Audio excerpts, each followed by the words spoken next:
to the Dangerville podcast. Like we always do about this time. It's Friday night. You are the greatest show of all time.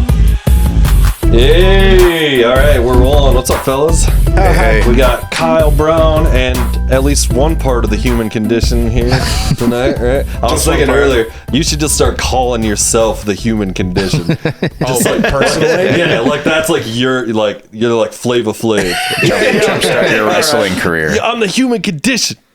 It's pretty solid moniker in the grand scheme of things. Yeah, okay. I'll consider it. Yeah, let me know how that goes. How did you guys meet? You guys known each other? Craigslist. For real? No. Hey, I've met many a musician. That was actually through funnier Craigslist, than coming out than I thought. You know, everyone has, right? Yeah. No, I met Mike just through the ether of the music scene, I guess, you know? Yeah. Seeing shows and meeting people. Mm-hmm. And what, Bigfoot Buffalo and Flex Buffalo played some shows together. Oh, okay. That's a band he was in before. I feel like the first time I actually met you in person, we borrowed something from you at Temple for an outdoor show at Unruly. Bigfoot Buffalo was coming from the north. I think Ingblade might have hit you up. Oh, maybe so. And that was the first That's time cool. I met you in Rolling person. into downtown, you're like, need a mic stand. I got you. Get Mike. It remains unreturned to this day, by the way. Yeah. I've done that a bunch of times, honestly. People like on their way to something and they're like, oh my God, do you have an XLR? I'm like, yeah, I do. Yeah, indeed. Come on over. Cable's no big deal. They're like, hey, can we use your whole rig? It's like, oh. Yeah. I've been down that road. It's like, I don't know. Are you cool? Are you going to break it? Only ever. Yes. I've done that for people that I like, know, and trust. But yeah, for sure. Not no strangers. Yeah, indeed. How long ago was that then? You guys been doing your thing for a couple years? This band? Yeah, a couple years, right? 3 years, yeah. 3 years, something. Yeah, I know. And it's a trio, right? No, it's a 5-piece now. No, shit. The human condition keeps getting deeper and deeper, man. We're expanding. Yeah, we were a 4-piece off the get-go. Okay. Me, Mikey Olson on keys, and Costa Karas on bass. And then we added a 5th member, Nina Sophia, a friend of mine that moved here from, or to the west side of the state, from Detroit about a year ago. She fronted a band out there called Nina and the Buffalo Riders, and they're killer, like, blues rock band with kind of a folky edge. Sick. Some of the songs. So she's playing acoustic and singing and shit. Yeah. Uh-huh. Hell yeah. Yeah, it's very cool. It's a rad addition. Yeah, right on. Yeah. And you guys, you got a full length record out, or did you do an EP or something? We've got like or Third Coast or something. We've got all together. Well, the core 4 before Nina joined, we put out a record last year at Third Coast, and that was an EP, 6-song EP. And before I met them, I recorded an 8-song album, and we play half those songs still. Yeah. Like a full band, like full production, or just like acoustic guitar? Full production, okay, nice. I had a couple friends guest on it. I don't play keys well, so I got Dutcher Snedeker and Colin McCorkle to play Dutcher on keys, and then Colin on B3, Hammond B3 organ. You play drums too? I played drums, guitar, and bass, and some mando on the album. Cool. Not a great bassist, but I mean, who is? I'm not either. I'm a guitar doubler. You know what I mean? Like, I'm hitting them root notes, son. Like, that's pretty much what that album is, if you hear it. Yeah. Hey, you got to do what you got to do, though. Get her done. You know. No, that's dope. Though I think I listened to a couple of those tracks you guys did at Third Coast when it came out. Yeah. But I wasn't sure if you guys had done anything more. Or something. No, working on it. But You guys writing and shit right now? Yeah, we got a single in the can. We got and a couple more we're going to be recording in May with Josh Kaufman at Local Legends. Oh, I don't know him. I don't know that. Great stuff. We were just he did Hannah Rose Graves' last album. Okay. We were just joking kind of the other day at rehearsal about like I kind of dig this, like we keep doing stuff with different engineers. Yeah. And it's like just also a sort of fun way to explore making music or whatever. Yeah. Because we did the one at Third Coast was with Raziel, who y'all had on, right? Yeah. Yep. And he was great to work with. It's like nothing about, oh, we got to go somewhere else, but it's kind of cool to. Oh, yeah. He's a super cool guy. Yep. Yeah, he was awesome to work with. It was a really great experience. What's the learning curve when you guys are switching it up? Is it just kind of get in there and do your thing, or do you got to take some time to find the groove with the new guy if you're... Do you mean like when you add people? No, well, like with the new producer. If you're switching it up or something. It's a lot of the same stuff. Basically, it kind of comes down to us as a band devising It's a lot of devising a plan and then leaving the studio side up to at least the technical aspect to the engineer and whoever's running the studio, and then molding the album to our vision with their help by communicating and Yeah, but the technical side, it's like it's their room, it's their gear. Yeah. Like I'm not going to tell you what microphone to use on a hi-hat. Like that's your domain. That's trust. Yeah. And Roz did a great job on that. For too when you get into it. I mean, it's like that expertise or even opinions is what you're paying them for. Yeah, for sure. Do you guys try to get like basic tracks like together when you're doing it? Like, because it seems like that would work for what you guys are doing. Like, you could really like that's get what that we vibe. did for all the stuff at Third Coast and the single he's talking about that we did. Like, where it's at least at Third Coast, some really funny because we're like playing it all live, but Kyle doing some really funny low volume singing. Yeah, like for just reference. For cues. But we overdubbed most of the keyboards. Right. And then like solos and vocals and stuff like that. But you're trying to get like drums and bass and maybe like all rhythm guitar, like your guitar or something like that. It's like a bed. And really primarily drums and bass. We kept some of the rhythm guitar, we kept some of the keys, but most rhythm guitar was overdubbed and most keys. You doing it to a click or are you just going for it? We did everything except for one song to a click. We tried that to a click for a while, but it was just one of those where the vibe didn't match up. We wanted to slow down a little bit in the chorus and then ramp it back up. Right. And it was just weird. Generally, I like a click. Well, it's become my kind of whole opinion about the thing is like, what does the song want? Or I know we encountered, I think on the first Flex record, that we had been playing this tune for a really long time, performing it for a long time. Then you go to record it. It's a click playing, and you like get to the bridge, and you go, and what you're used to is not, and then and then you end up making a decision of like, do we want to change how we play the tune to fit the grid, or do we just turn the click off for that part or whatever? And that's what we discovered with the tune. I would probably do that. Like if it's like got the feel you want, like just go for that. Yeah, and that could be song to song or part to part. Right. I liked doing. I really am coming to enjoy the like everyone's playing together, but also a click. Yeah. It's kind of best of both worlds. Yeah. Have you done that live? Do you do that live with any of your bands? We don't. No, for a while we were doing this Dr. K's medicine show. Okay. And that like was like a whole Ableton setup thing. Playing, So drums got a click for that. Right. And then like playing some of the hip hop stuff, no click, but you're like with the track. Yeah, you're with a drum machine of some sort. Or the DJ's playing a track or whatever. Yep. Yeah, we used to do that, but this was like prog metal, so it's a different kind of thing. But like we would play everything to a click. But when we were doing it, it was just the drummer who had a click. And then then we would play to him, which is a little bit kind of like a hybrid thing, but like for us, it was like the proof was in the pudding, it was like, like you're not going to go rushing all over the place or like, like in some uncomfortable environment where, like you're going to be fucking where you're supposed to be, but it's a different thing when it's a little more metal, that's got that little more like that kind of thing to begin with. I'd try it, I'm not opposed to it. I just haven't. And then if you add video and shit, that's what a lot of people like don't really get is like most bands is like they don't have to play to a click, but it's like these shows, and I'm talking about like big shows, are like it's really most of the show is really video, and it's like it's all got to be to a click track and shit for all that shit to line up. 100%. There's only certain bands that are at a certain level that have like people that are running their visuals that are like part of the performance, but I mean like you got to be like making a lot of money, and even the bigger like pop you go, once you start have like costume changes and dancers and props and like everyth's to the grid, man. Yeah, for sure. It's like more like a theater production than a concert at that point. Yeah, I think about that a lot because I'm super into the visuals and shit and at concerts and like so much of these concerts now, it's like it really is just like the visuals. Like it's I don't know. Like thinking about it right now, I don't know how I feel about it. It's like it kind of takes away from the music in a way, but at the same time, it's fucking awesome,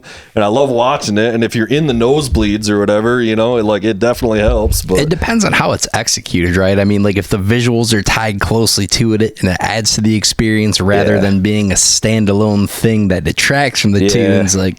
It's a little bit band dependent, tune dependent, I feel like, for that kind of stuff. Yeah. I was just listening to an interview with Jeff Beck, and he was like, we don't do anything. It's just lights. He's like, I just want everybody paying attention to me. I was like, all right, that's kind of fair enough. Like, they paid a lot of money to see this guy play the guitar, so like, yeah. Yeah, and I even think about like from some of the world that like Kyle is coming from and folky or country kind of stuff. At least in the more like songwriter world, there's way less of that. For sure. Because the visual is like the guy on a stool playing a guitar. Right, and that's kind of what people want to see. It's supposed to be more intimate, right? Yeah, less of like a rock show. How long you been playing? Like, did you start like really young? Me? Yeah. Guitar, I started playing at about 13, 14 years old. That's not super young, really. Drums, 11. Oh, okay. So drums you started first? Yeah. Oh, that's cool. Yeah. Whacked on those things all through high school, jazz band and all that kind of stuff. Same. And marching band as well. And did a little bit of jazz ensemble when I went to GRCC. And it was around that time I started putting a band together. Put my first band together, which was called Into the West, which was very short-lived. And I moved out west after. That's how that band broke up. No, literally. Yeah, no. It was a warning. Some of those guys, or one of those guys, Evan, our mandolin player, was one of the first members of Bigfoot Buffalo. I don't know if we ever played with you with the mandolin violin get up. That was the first year. Yeah. Man, I wish I don't know shit about mandolin. Like that's one thing I don't cool have. instrument. Or like, it seems so hard to play to me. Yeah. Like as a non-string player, I look at the double strings and all them tiny little frets. I'm like, oh my god, it's 4 strings. Yeah, the double strings. Well, I know that, but even just on your fingies, like I know they're tuned the same. I'm just gonna start telling people I play the mandolin because who's gonna call you out on that at the end of the day? Just I'm dominant. I have one right there. I waste on the mandolin. Nobody's pulling one out. Someone's gonna call a bluff. There's all those stories about how George Harrison used to roll around with his trunk full of ukuleles. You guys know all these stories enough? Like at parties and shit, he would just like hand out ukuleles to everybody. That makes sense. I read a statistic not long ago that was like more like in the 50s, but it said that the ukulele was like the most popular sold instrument. Mostly because of George Harrison. He was just buying them all. I got a ukulele right there. That's a real one that could actually be played. And I got I have a World War II Martin ukulele that it's not here. It's at my brother's. That this friend of a friend of our dad's gifted our dad, and now we've had it since forever. But like that's pretty dope. Yeah, piece of history. Right there. Yeah, it's pretty fucking sweet. It's got the hard shell case and everything that it came with and everything. Heck yeah. Listing on eBay remains, just can't seem to get rid of the damn thing for whatever reason. No, we looked it up at one point. We had it appraised at Elderly Instruments, actually, and this was like 15 plus years ago or something. At the time, it's like $1,000. It's not, it's not some preposterous thing, but still pretty badass. Martin, that is cool. For sure. Yeah, I have a ukulele. Yeah. Well, let's go, guys. We can have our own fucking band here, Right? The Uke Masters. Everybody just plays that one song on the ukulele. I got a Tahitian one. Yeah, a little Tiptoe Through the Tulips or whatever. Isn't that guy? The Tahitian is the mandolin stringed nice version of it, where you got double up strings. Yeah. Can't play it in the winter though. It's made out of one piece of wood and it warps. But in the summer, it sounds great. Oh, I know what you're talking about. Yeah, that thing is cool. This over here, that's a tenor guitar. You ever seen one of those? Yeah. Like you can kind of tune that thing up and get it to do something kind of, but it's kind of cool. Little 4-string mid-size. I don't. Yeah, they call it a tenor guitar. That's interesting. It's just decoration at this point, but it's kind of, you know what I mean. I dig it though. Yeah, exactly. It's like, oh, that's neat. Yeah, my dad was kind of famous for buying weird ass shit like that and giving it to me. Okay, Like, hey, this thing is sort of like a guitar. Yeah. It was always like, to him, it was like, this is cool. And I was like, yeah, but you can't like actually get it in tune. You know, like that's kind of a problem, you know, like to actually do anything with it. Yeah. Yeah. Yeah, it's good shit though. Man, fucking this is the big topic for me today. Did you guys hear that Marshall Amplifiers has got bought out by some Chinese fucking holding company or something like that? Oh, yeah. I did not hear that. Yeah, it was the big news in the music world today. Everybody's either pissed or like, hang on to your, you know, British made Marshalls. They're going way up in value after this, you know. That's probably true. Yeah, it is true. I was kind of like, maybe I need to start looking at getting myself a Marshall as an investment, of course. Is it an actual music company that bought them, or just some like obscure? No. They're just one of these giant shell holding company fucking things that buy everything up. 1.6 billion or some shit like that, though.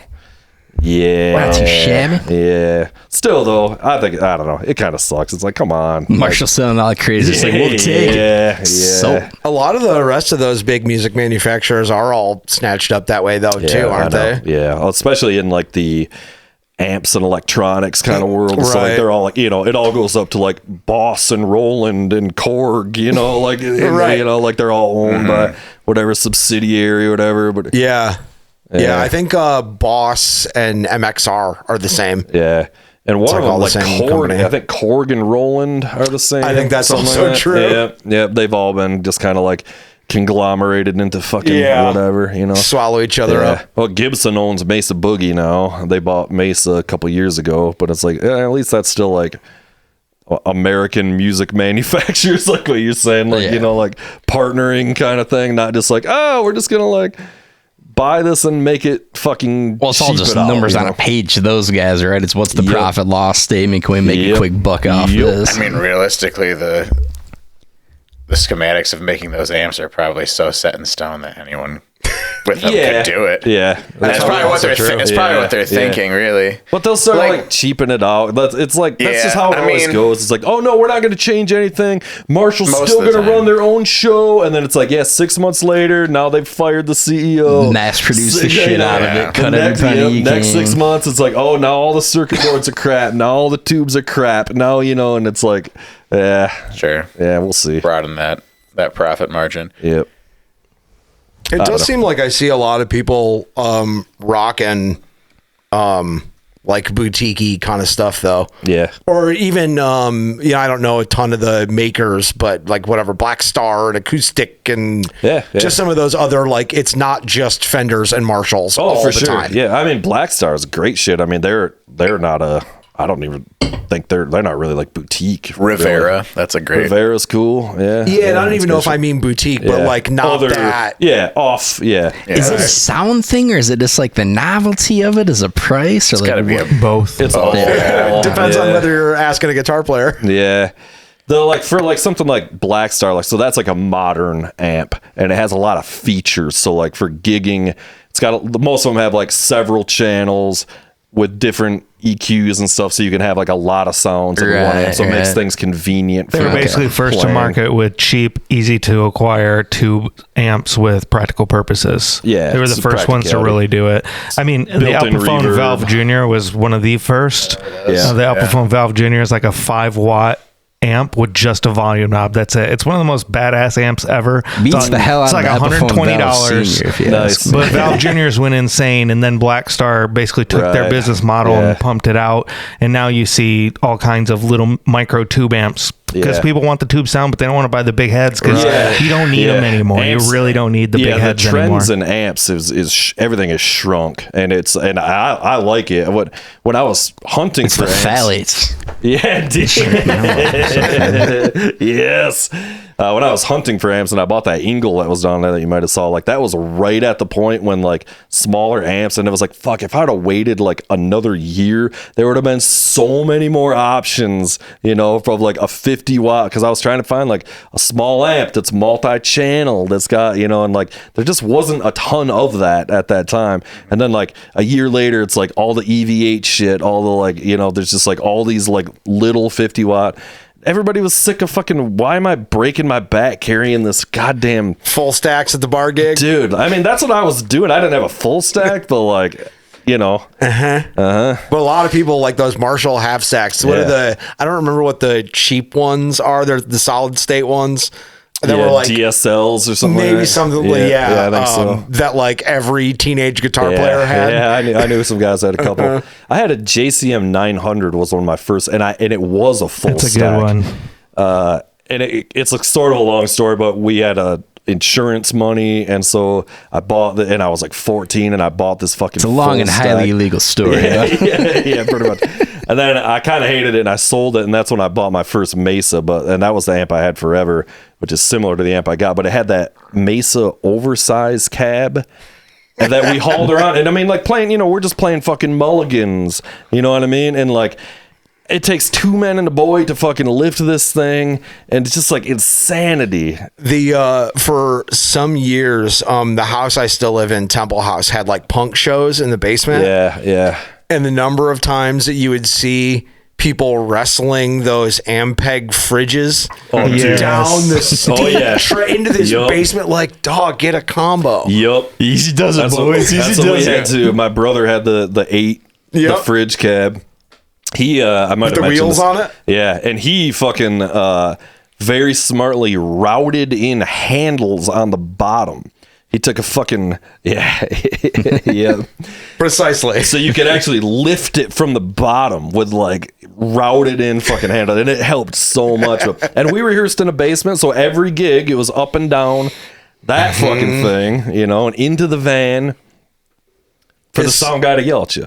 And he's like, I mean, you see like memes about this too. Like the drummer version is like, you start playing, or even like you're playing drums in your house. Yeah. So like the drum set that you have set up, great for your house. Yeah. Like if you were bringing that to gigs, like it's like third gig, that's the meme. It's like first gig and it's the Neil Peart. Yep. Third gig and it's a 4-piece with one cymbal, you know? Why are you bringing that much shit?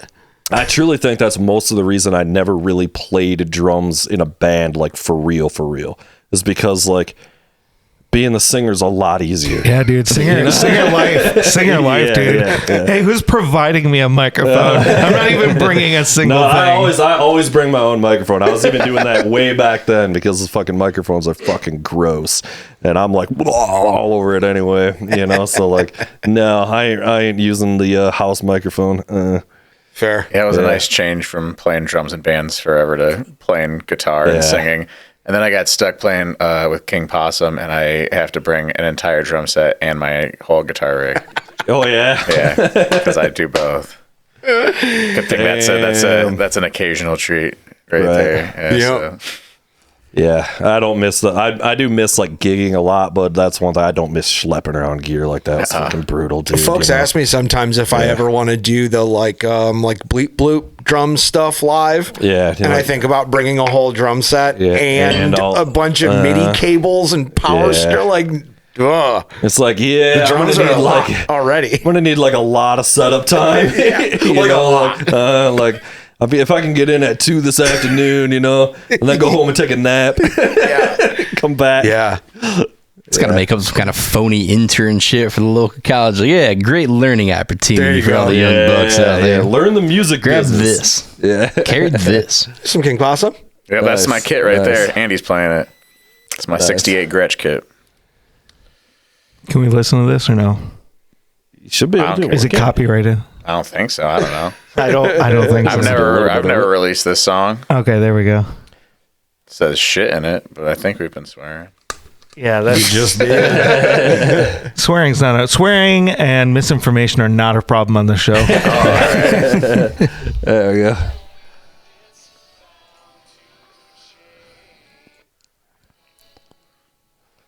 Look at that hair. That was It is two beautiful. years ago. It's a good look. It's a good look. So yeah, Oh, it's nice. Mark Lavagood on the dobro Damn, dude. there. He's so natural just with that shoulder strap. That would make me uncomfortable. It always looks uncomfortable to me too. But he makes it look comfy. To be fair, That's you 'cause can't he's even huggy. get down the stairs over here, so I don't know.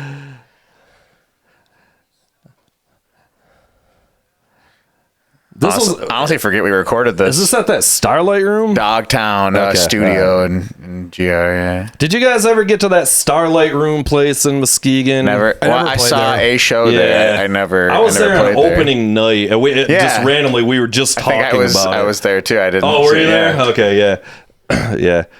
I don't know. It was weird that they didn't have like drinks. And I was like, this place isn't going to make it. Like, I'm like, sorry, but like, there's no way like you're going to Sure. It was dope though. Like the lighting was fucking cool. And like Yeah, it was the a nice owner, room. I chatted with that guy for a long time. He's a super nice guy, you know, but I was like, you guys got to get like a liquor license or something in here. Cause I only ever went to a drum clinic there, oh, that's cool though. Yeah. Yeah. but that's about it. Nice. It's tough out there who's for doing the a clinic venues. over there? A guy named two guys, a guy from New York named Alex Cohen and a guy Okay. from Brazil named Ramon Montanier. Nice.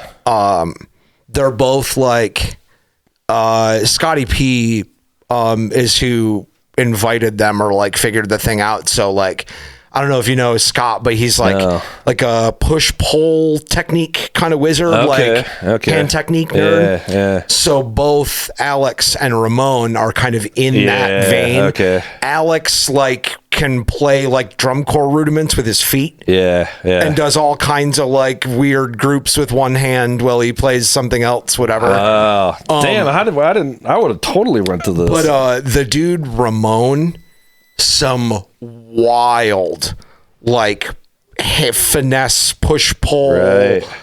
sixes and sevens with one hand and crazy like sounds like two hands on a ride Yeah. cymbal. Yeah. Does two drumsticks in one hand. Okay. And can like almost like a four mallet Yeah. player. Yeah. I was gonna say. Yeah. like I knew control that them technique for a independently. while. Yeah. I never like- understood the dexterity you must take to It's be able to wild. do all Yeah. that is fucking insane. By the way, Ramon Montanero sounds like Brazilian royalty. What a name, dude. Yeah, what That's a an name. all-time Ricardo name. Montalban. or some shit. I knew that four mallet technique a little bit from being in like marching band and like a little bit of that world or whatever. And, like that's a little more like it's a lot of rolling and stuff. So like it's not like I'm sure they get really good, way better than I only fuck Sure. around, but like yeah, that's kind of an interesting. It was thing. baffling to watch. Yeah, Like just yeah, those people that were doing? killer at like drum corps, like oh my god, dude, just unbelievably talented. Well, hard work, not talent, but it's a lot though, man. It's got to take so long, not even from a dexterity standpoint, but just to train your brain to be able to operate in everything Yeah. independently like that. Like Yeah. Jesus Christ. I have problems like like my left foot just kind of like is not on its own. It's like I can't like keep time with my left foot. Like I've just never did. I never taught myself to do that, and like it's just not part of my playing at all. And I wish it was. You know what I mean? Because like it's really awesome when like some of my favorite drummers do it, but it's just not there. Like it just starts following my right foot again, Yeah. and it's just like I just don't keep time that way. So Yeah, some of that. Well, like at our rehearsal on Tuesday, Mikey was talking about some of these keyboard independence, like finger exercises, where Yeah. it's like lift two fingers and then two fingers and try to like, right, and you do these like group up and down. right, yeah. I And should you're like, oh yeah, okay, cool. I'll try that. It feels like your brain breaks. I think I would have been. I should have learned to play keys more because I think that like I'm pretty good at that kind of thing. I think I could have, but I suck at keyboard. My keyboards is one note hunt and peck synthesizer. I'm hitting that one note and hitting that arpeggio. Yeah, that's my approach too. That's where I'm at, dude. Let's go. Feel good with my right, but terrible with my left hand. Yeah. I just can't do that bass hand. Yeah, I think I probably would have been pretty decent at that, but I never bothered to learn. It's just a weird. I don't know, man. I think it's incredible that we can teach our bodies to do these things. Like whether it's, I mean, God, when we went and we ate poke bowls before we came here, and I watched the lady slice an avocado like she'd done it 5,000 times. Like, it was like, and it's perfect. Like I would have cut my finger off. Or like I'll be practicing something, say, and realize like, oh yeah, to me, I'm working on this exercise or whatever. But I'm like, oh, I'll do this thing with my feet and think about this with my left hand, and all of my focus is say on my right hand or something. It's like, oh, wild. I taught my body how to do whatever. Any instrument, same way. Yeah, for sure. Yeah, I've been thinking about lately, like actually trying to like maybe even take some guitar lessons and shit. Cause I just like, I don't really like play the guitar that much anymore. And like, it's just kind of like, I've been bored with it for a long time. And it's just kind of like the same, every time it's just kind of just doing the same stupid fucking pentatonic licks or metal riffs. And it's just like kind of bored with this, I should maybe like learn something new on this instrument, so I don't know. But then I don't really know like where to go, like anywhere. Lesson, like I don't know, like who's giving good lessons? Justin Waringa. Yeah, that's what I'm saying. Like I gotta get a hold of some people because like you go to Guitar Center, like I don't know who's over there. Our friend Lenz teaches over there. He's pretty good, but it's kind of like I don't know. Got to find somebody who's like really killer, Not necessarily though. They just have to know things you don't. Yeah, that's a good point. I guess anything that gets you just like doing it again. Across, Yep. Then it's just, or do you just go to YouTube? Like you could do that too, and just start learning new shit there. It's a good place to start. Yeah. I guess just doing anything is better than doing nothing. Yep. And I'm just doing a lot of nothing, I've been super focused on being a singer and drummer and producer and all these other things that just like actual guitar playing, you know, is just like kind of an afterthought nowadays to me. And maybe you'll come back around to it. Yeah. Well, and I do this thing where it's like this, I go from one instrument to the next, and it's generally if I'm making like an album, I'm into the one part and then it's the next thing and then it's the next thing, and it's like, I don't know. It is hard to kind of keep up in all areas. And I go back. Gotta find that one little nugget of inspiration, no matter what it is, man. It's that one little thing to excite the brain and get out of that fucking comfort zone and that same little groove that you've been cutting the whole time mentally. Well, gear helps. Honestly, for me with that, and like obviously I'm a fucking gear whore, but like it does because it's like now you got a new sound and it's like kind of inspiring to like new toy to play with. Yeah, it's like it's the same shit with golf, man. I'm a golfer, and every couple of years, you just get bored and you got to get the new clubs and get out there and swing them. Yeah, game remains terrible regardless. Indeed. It's like the fishing thing. They're like fishing lures aren't meant to catch fish; they're meant to catch fishermen. That makes sense, though. I like that. I've never heard that before, but I like that. That's just like a marketing, slogan or whatever. It's like, it's pretty spot on. They don't give a shit if you catch any fish with this at all, as long as you bought it. Right. Yeah, I got like 10 snare drums, and they're all just like tuned the same. Yeah, exactly. That's another thing, dude. I actually just bought a new ride cymbal. Because like I got that 24-inch ping ride, which is, come on, right? It is a very specific instrument. And like, it's fucking cool, but it's like I need a little bit of splash and stuff in the, you know what I mean? And like this thing is a goddamn anvil, and like it's fucking sweet, you know what I mean? And I got it for cheap too, and like it's fucking cool as hell. But like, and then I was going back and I've been playing like a vintage like 60s Zildjian ride, and it's like too dark and splashy and stuff for me. Like Goldilocks over here. Well, yeah, seriously. Symbols are like that, dude. Yeah, especially a ride. Like the ride's like, it's got to be like the one. Got to get just that correct temperature of porridge for that. Seriously. It's like that. So I found a dude on Marketplace that's selling some shit. So it's just a 22 A medium ride. It's like the most basic ride that's ever been, right? And I think it's pretty spot on for what I'm looking for. So I'm liking it. But that's the same thing though, as I brought it up because like, now I started like playing the drums again because it's like I got the thing, like it's like, this is cool. Now this actually sounds kind of like what I wanted to sound like. So I do that to myself some just by even stuff I already have, but like making new drum set arrangements. Or just like making sure that I like am swapping pieces out. Yeah. Dude, if I had more space, I would have like 12 more drum kits. That's one thing. I have 2 drum sets and only like I got like 4 snare drums, which is enough, maybe 5. But what I'm saying is if I had more room, and I wish I could have them all set up too. That's the thing, is that would be the shit. Like I'd like different configurations of like, here's the prog rock kit, here's the rock kit. I like a small trappy. I call it a trap. I don't know why, but like a small, you know what I mean? Like I love that kind of thing too. Like made out of weird shit, but like there's just not room for all of it. But if there was, Kyle, do you have 3 at your house? Drum sets? Yeah. No, I gave I lent my brother my old Pearl from when I was younger, so I have 2 kind of. I've got my Gretsch kit, which is a full. It's a 22, 13, 16. But then I've got old Rogers. See, that's what I'm saying. With no floor tom, tom, though. It's just a 2012. Yeah.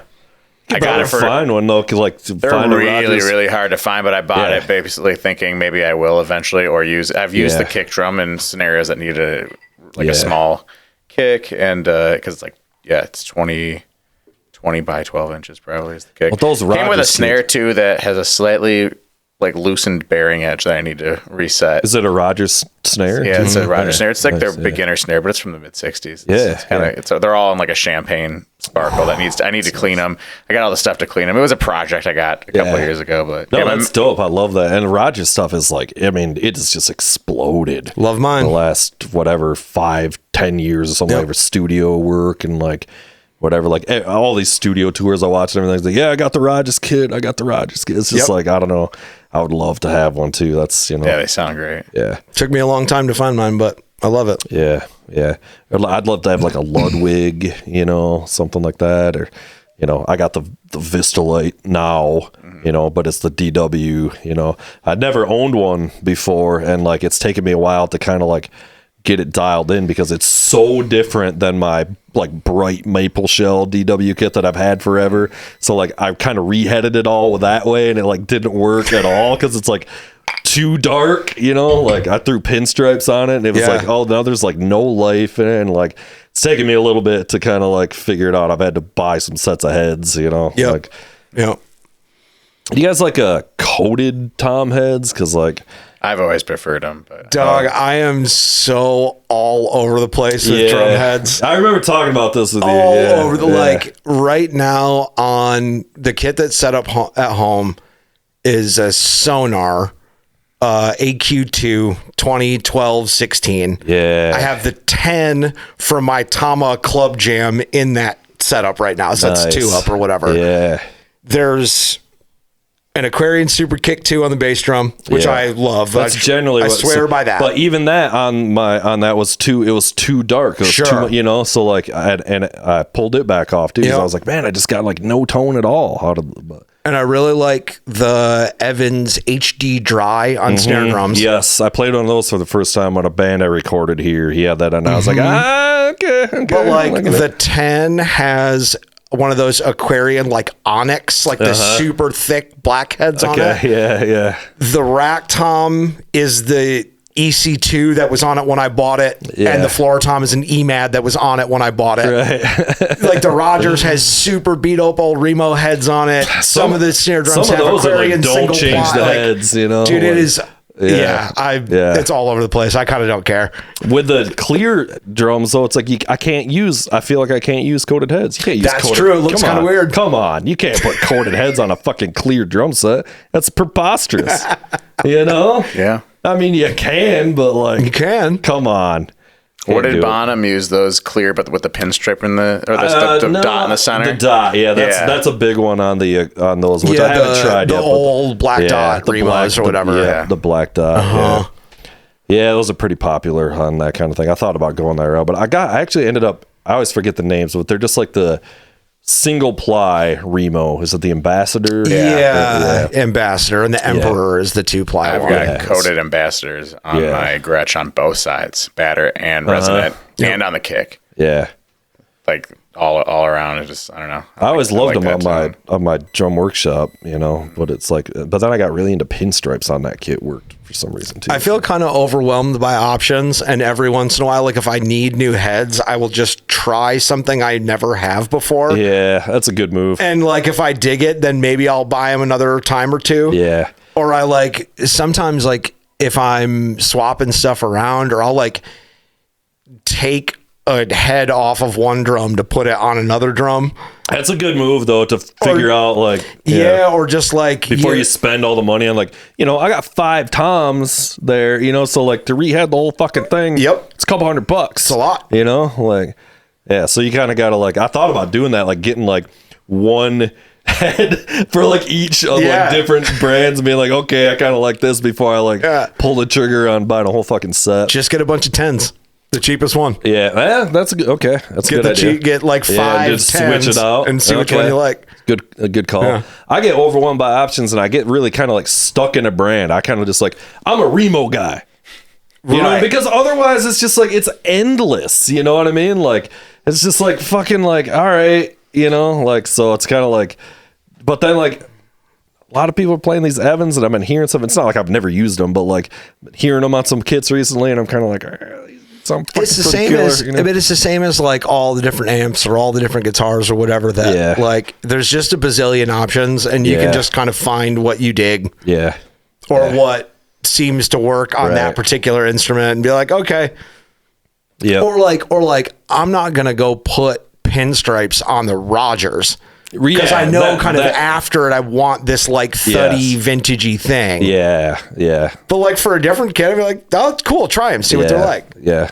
And you might be like, yeah, or absolutely not. Well, that's what I did when I put them on. I was like, that was the first set of heads. It came with some whatever DW, you know, probably made by Remo or whatever fucking that came with or whatever. And, you know, I rushed right out and buy myself a set of pinstripes thinking I'm going to, you know, and I was just like, I don't, you know, I just bought this kit and I'm kind of like, I don't really like this. I don't really like the way it sounds. So I just spend a shitload of money. Fuck. You know, it's like, no, you just got to like rethink and relearn and actually how to tune these fucking drums. And now I got them, I think, sounding pretty fucking killer. So, yeah. And I didn't like the snare because it's got the matching snare and it was the same deal. I finally got the right head on it. And now it's like, oh, okay, now it sounds fucking great. Yeah. You know, I hear all these other guys playing these acrylic kits and they sound fucking amazing.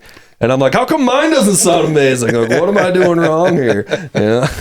Yeah. And sometimes that's the trap that just makes us buy more gear. Yeah. We're like, oh, if I only had. Yeah. Then it would sound 3% better. Right. For the 5 minutes a week I play it. I was joking with him when he came over tonight. I was like, yeah, I just played my drums for 5 minutes. I'm out of breath. I was like, God damn, I should probably practice a little bit. Do they? I know it wouldn't be a 1-to-1, obviously, but do they have any kind of like online audio samples for these companies? Hey, here's this head, here's this head. Is that a thing? For sure. But is it semi-accurate or is it kind of all over the board? I found it to be pretty accurate to a point with cymbals more. But like heads is just like too many variables. What drum are they using? Yeah, what drum, what size, what tension. Room are you in? What microphone are you on? You know, but like, I don't know. You can at least all the same clip. Yeah, you just think it's different. Yeah, they're pitching it different in Pro Tools. You know, they try to describe it. You know, like the back of the thing is like, you know, dark to bright, and like they try to use these terms that like it kind of makes sense. And I see this stuff in like the whatever these like 50,000 person Facebook groups, like Drummer Universe or whatever the giant one is, where people are like, what's better, Ambassador or Clear what's EC2? And you're like, the answer is you have to find out for yourself. Yep. Like because again, you can know single ply heads behave like this, coated heads behave like this, but there's no like that's what I'm saying. Clear answer. Like, you can't just that's what XYZ drummer I like uses. So I'm putting those on my completely different drum set that I play in a completely different way. Yeah. In a different room and a different tuning. Yeah, different style of music. Right. You know, Right. Yeah. Do you guys know about crush drums at all? I've seen the kits. Acrylics, right? Yeah. No, these ones are. Somebody's got this huge fucking crush drum set for sale on Marketplace right now. And like the price is fucking pretty sweet and it looks fucking cool. Like the color's cool and shit. So you're going to have a new drum set next time? No, I can't. If I had more room, maybe. But like, I'm just kind of. I actually sent it to a few people because I was kind of like, this seems like a pretty fucking good deal. I feel like they were in like the 2010s boom of all of a sudden there's a million drum Boutique companies, semi-boutique kind of thing or something like that. Yeah, I don't know. Looks pretty cool, and it has like a lot of toms and shit, so you could kind of like configure it however you want. You know? One of the kits that I have, the one that has a bunch of toms, is an old like 90s Pearl Export, like long lug Pearl Export. Yeah. And I got it from my brother-in-law. Yeah. But unfortunately, most is 5 toms. And most of them have, not only are they those like super thick Evans hydraulics, but they're old. I mean, they were like in an attic, so I've probably shrunk and contracted whatever for a decade. Yeah. So they sound so bad. Yeah. But also, that's 5 toms, like you said. That's like $150 to buy heads for.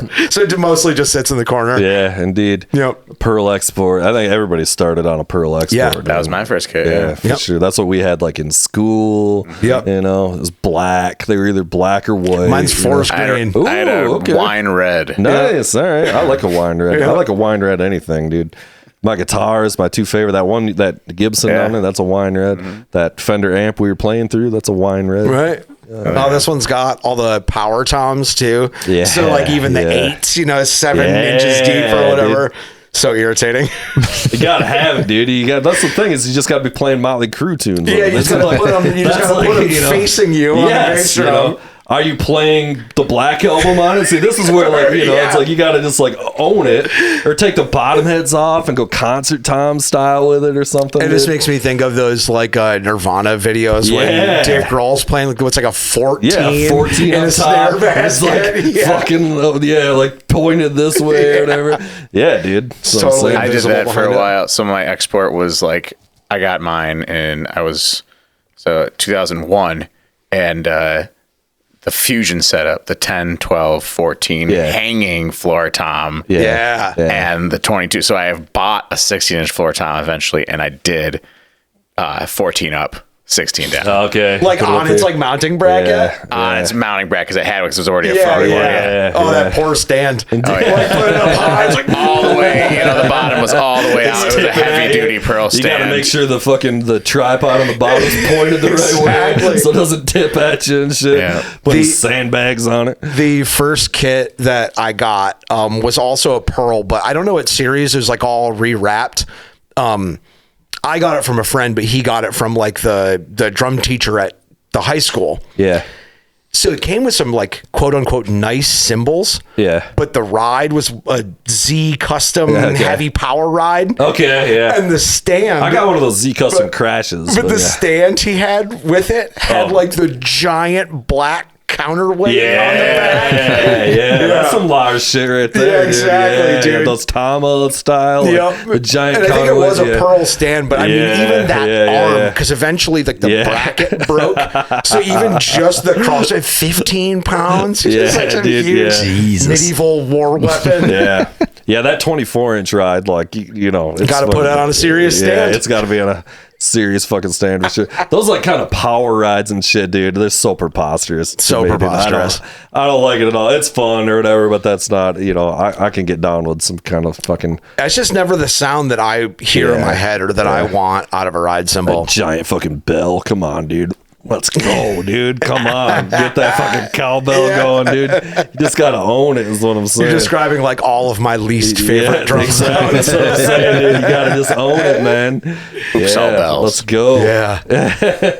Talking multiple Zill bells cowbells. for hi-hats. Yeah. I got a Zill bell. I do too. Yeah, I put it on top of the China. I got one of those like extendo deals that sure. you put on there. It gets hit once, Yeah. Big Phil. I gotta have it, dude. The Zill bell was one of the first I'm buying an auxiliary, I'm getting a new piece for my drum set. Yeah. I still do, but I loved Primus so much when I was a teenager. Yeah. It was like the Zill bell. Yeah. Like Herb's got all the Zill bells. I gotta get some. Right. Yeah, I had back in the day, they're like Zill bells, but they were Sabian and they called them ice bells. Ice bell. Yeah. Yeah, because I did this thing called Great Lakes Percussion. It was like an indoor marching thing, and we had a Sabian, whatever, not a sponsorship, but it was like a deal where we'd buy the shit through them for cost or whatever. And yeah, I had like 3 of those fucking. And then they were called they were brand new that year. They were called like the Extreme or something, like the Extreme China and shit. And I had those. Was the X bigger than all the other letters? Yeah, it was. Come on, it was Extreme, dude. It was bigger. Yeah, I'm sure those things sounded fucking terrible. Oh yeah, but, yeah. At the time, that's what fucking. That's what I got, because I got to like pick. They give you like the whole catalog. They're like, outfit your fucking kid, and I was like, it's Extreme, dude. Let's go. We were doing Incubus tunes. It was Incubus and 311 tunes in the marching band arena or whatever, and I was playing drum kit. Right. So yeah, it was a good time. Talking ice bells, marching snares about right for 311 tunes. Yeah, seriously, crank that fucker up. Yeah. Well, they were like the guys that were like running the thing were like didn't get that I wanted an 8-inch tom, and I was like, I still love a fucking 8-inch tom, and they were like, why do you, and they were like not convinced, and then later they were like, okay, I get it, and I was like, yeah, it's a fucking 8-inch tom, dude, like come on. Oh yeah! If I played drums and I had someone else setting my kit up, I'd have an 8-inch tom. Yeah, come on. It was I did an 8, 10, and a 14 because I had to be on like a movable rack thing or whatever. They like put the 2 pieces together and you like clipped them together and had the whole kit on it and whatever. It was like a Yamaha. It was like the only kit that had an 8-inch tom or something. They had to like fucking have Yamaha pull it out of storage somewhere or something, send it over.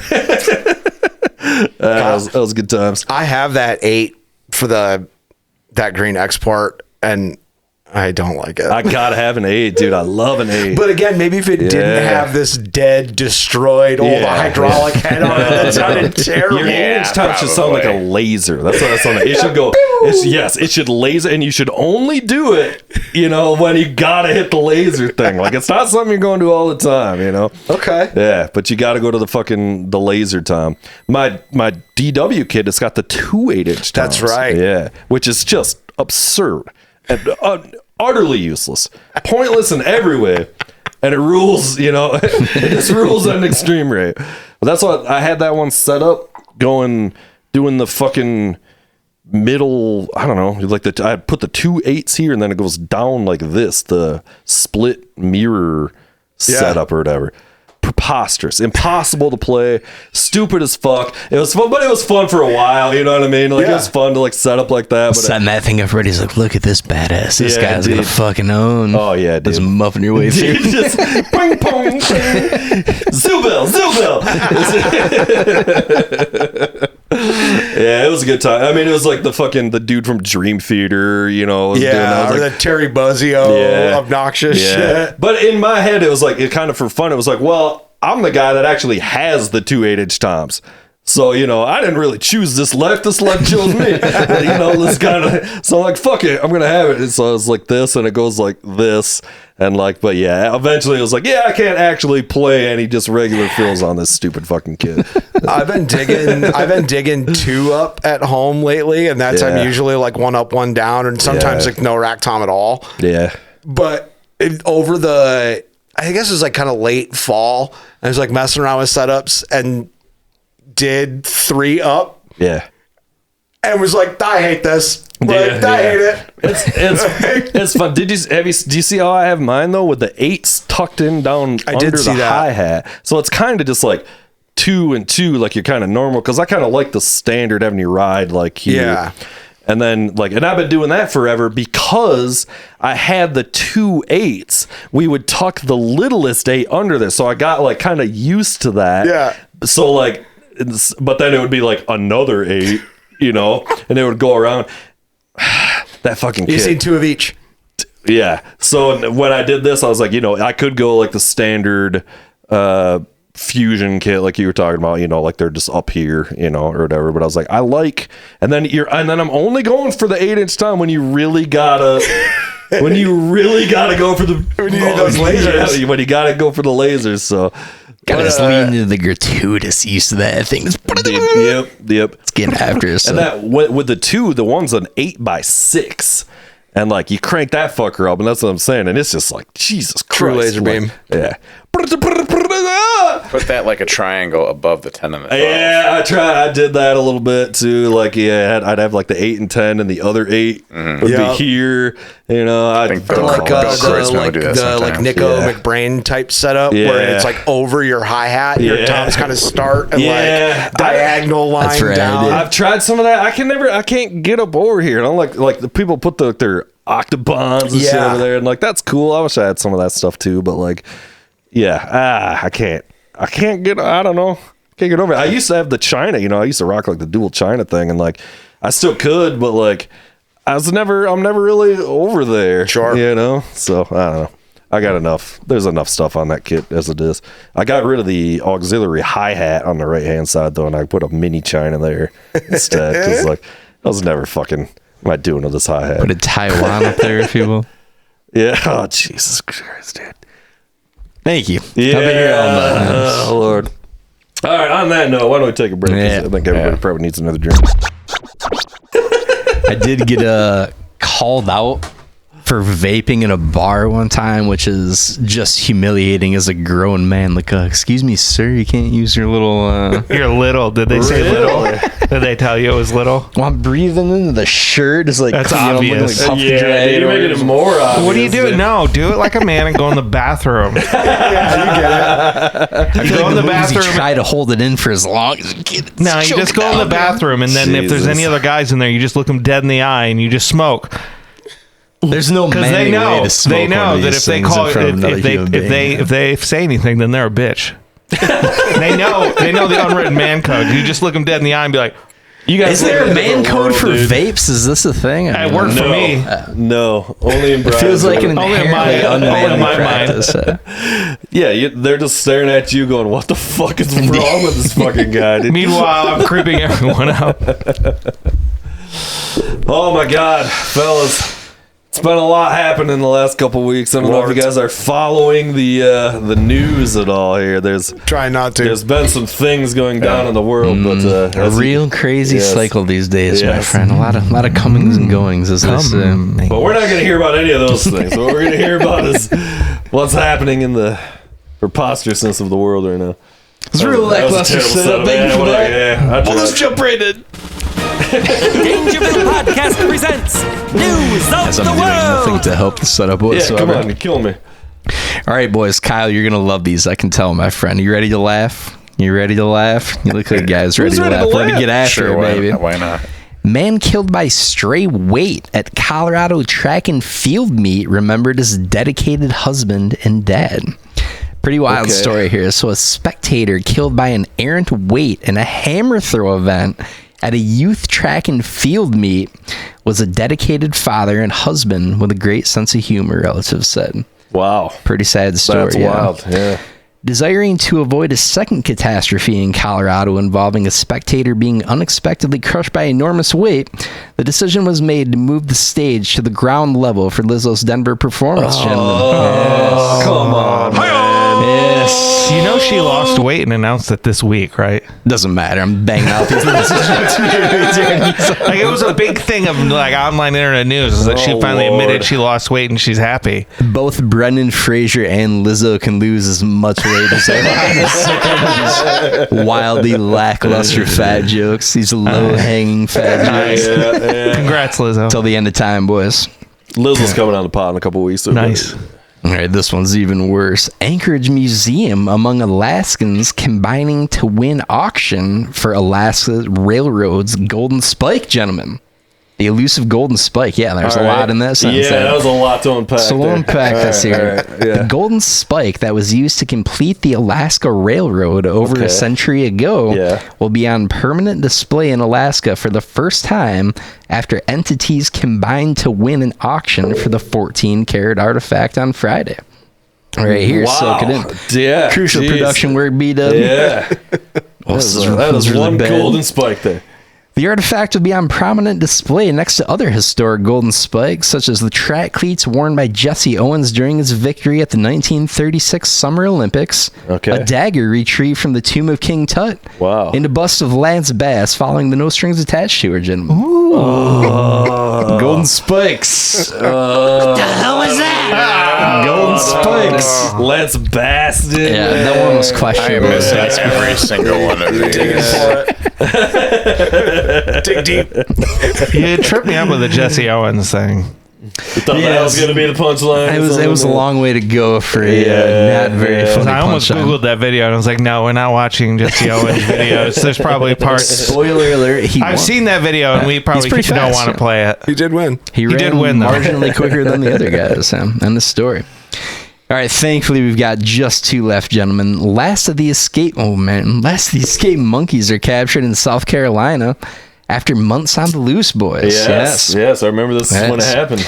So authorities in South Carolina said Friday that the last of several escaped monkeys have been recaptured after 2 months living in the woods. Yes. Yep. It was a nice run while it lasted, coming to Mickey Donuts. I knew you were going to do that shit. It's so bad.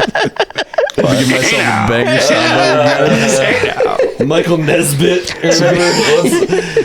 Come on, you guys know the monkeys, right? Davy Jones. Does anybody know the other? Those are the only. What are the other 2 guys? In the Ain't nobody knows. Just in Davy Jones' locker. You were way too pleased with yourself on that because you couldn't even spit it out, dude. I knew what it was going to be. The same old rehash bullshit material that didn't garner a laugh the first of the 12 times it was done. God Recycling the shit out of Do we those have to hear the punchlines. punchline one more time? I think we're all set on that.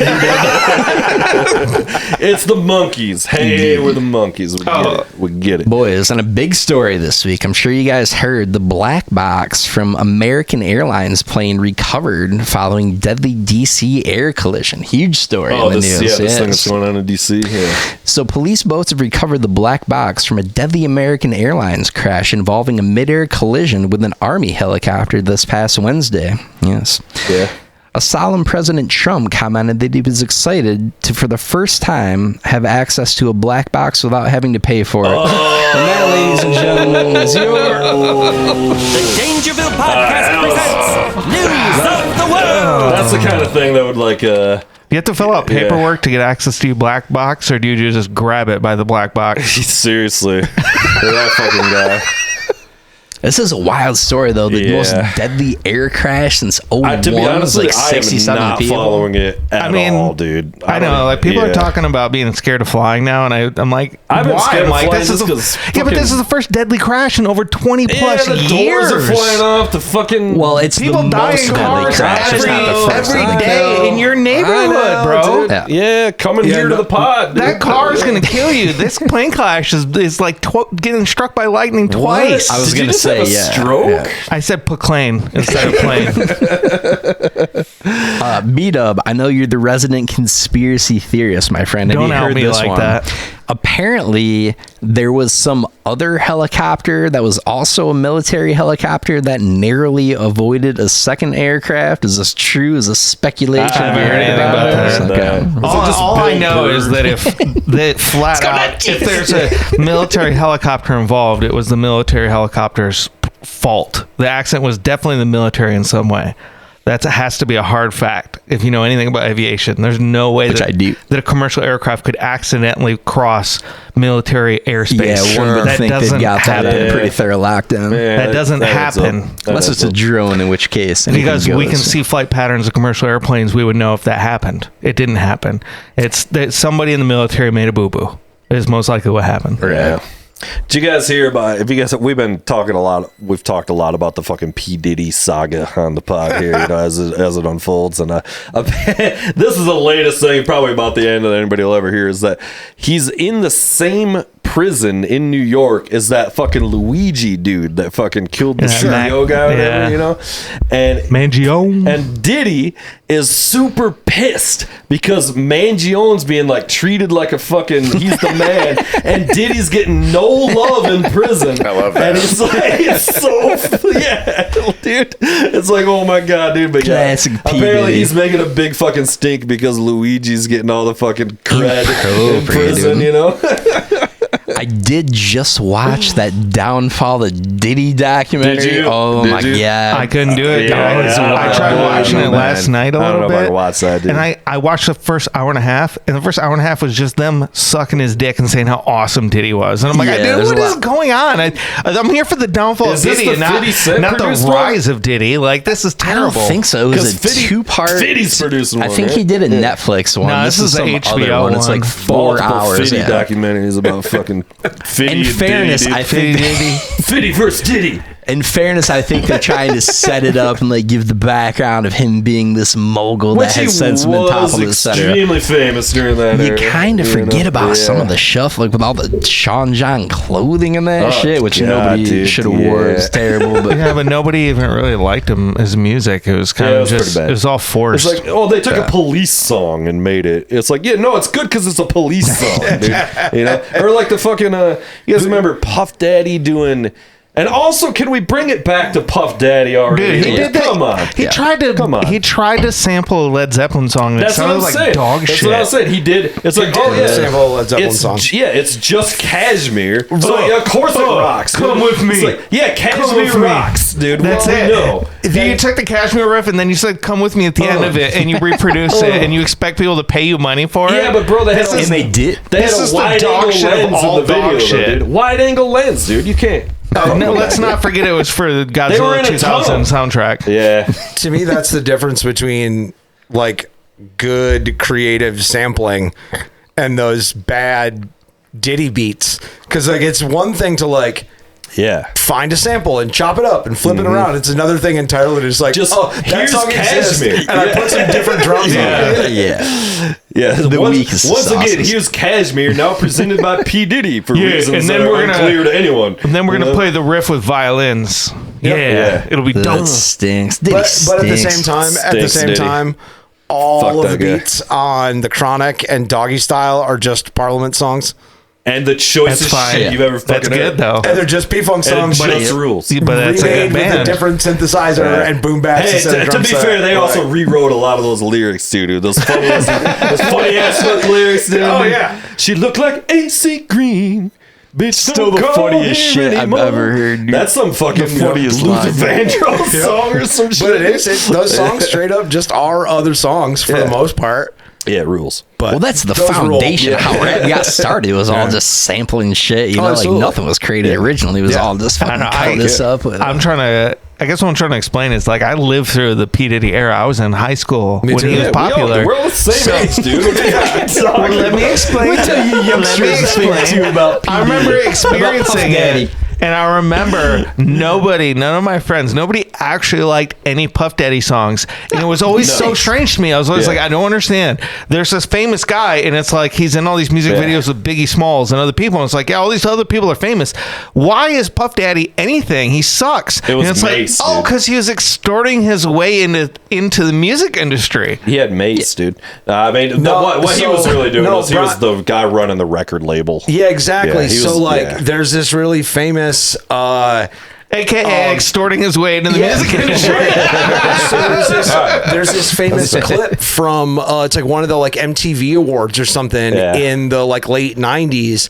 I think it's Suge Knight Yeah. being like, "Hey, if you want a record label where your label owner isn't trying to be all in the videos, Yeah. all up on your albums, like come to Death Row." Yeah, I know what you're talking about. Yeah, that was, and he's like that directly was making the fun thing. of Puff Daddy for One- like being this business guy that was like, Yeah. but I want to be. If you want an equally murderous record producer who won't be in your videos, come to my side. Yeah, who's hilariously also the worst other human being that's ever fucking lived, you know, or whatever.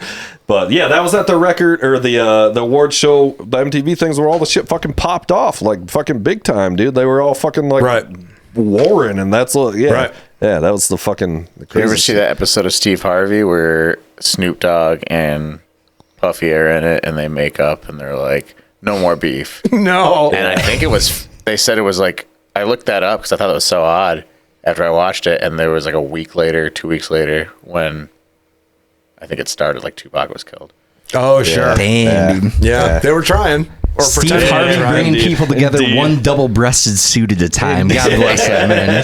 Mr. Hightower. Yeah, just rocking that mustache. Yeah, man. It's just fucking great. I've been preaching though. Fucking, if you haven't checked out the new Snoop, it's a Snoop record, Snoop and Dre record. It's like the sequel to Doggy Style. Oh, no. I feel like it's flown under the radar. They released it at a bad time. There's also a hilarious 15-minute YouTube movie that goes with it, where they're doing this like Dexter spoof, and it is fucking gold. It's just Snoop and Dre gold. But don't sleep on the new fucking Snoop record produced by Dr. Dre. Certified banger. Every song rules. It is so good. I didn't even know it existed. That's what I'm saying. Is that I feel like they just kind of like they put it out in like mid-December. Like it was just not like a good not a good time to like release a new Snoop banger record. Like, Disagree. Nothing says holidays. Yeah, Come together with a family. No, that's summer music. Yeah. Speaking of new albums, you see your boy The Weeknd, I think's got a new album that just came out. I think I heard a new single. And if that was the new single, I really liked it. I thought it was fucking sweet. That's about right.